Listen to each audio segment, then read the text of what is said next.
Well, it is Winnipeg and BC. I tell you, we're going to get blown away here. We need some lead weights to anchor it. Joining me on my right from the Toronto Sun, the columnist and sports editor Wayne Parrish. From the Edmonton Sun, columnist and sports editor Terry Jones.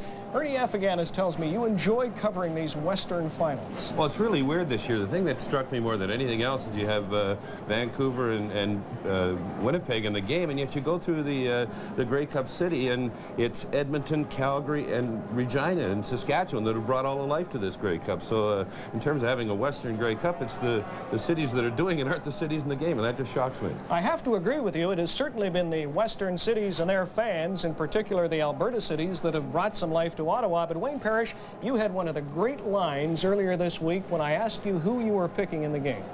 Winnipeg, of course, because as we all know, they've been a bastion of Eastern football for as long as we can all remember. All those Grey Cups, and that, of course, they were against Toronto in those Grey Cups, weren't they? I don't know. I don't think it's, I think it's 5 years ago, Brian, I really wanted to see a West-West Grey Cup because I thought the caliber of the East had deteriorated to such a point at that stage that you needed the best two teams in the country. 5 years later, I don't think that's the case anymore. You don't have the best two teams. You don't have East-West. I think the Grey Cup has lost something. All right, at the risk of being accused of being a hog-towner, how important is it to this league to have Toronto or Southern Ontario or the East represented? I mean, is anyone going to be watching right now in Southern Ontario? Well, somebody's going to be watching. They're going to be watching right now, but what I worry about is at 3 o'clock. At 3 o'clock, the Cincinnati Bengals play the Buffalo Bills on a rival station, and I don't know, are they going to turn over? That's my concern. I think you've got such a huge, vast market in Southern Ontario. What were the ratings last year? 5 million people watched this game, but that was down from 1983. I'm concerned it's going to could drop further today. What do you say to that as a Westerner? Is that more of the country revolving around Toronto? Well, I think there's a fair amount of that, but let's face it, half the television sets in this country in that Southern Ontario situation there. I think the big point is the situation with well, your boss. I talked to your boss the other day in an interview situation. He said you have to give people a reason to root.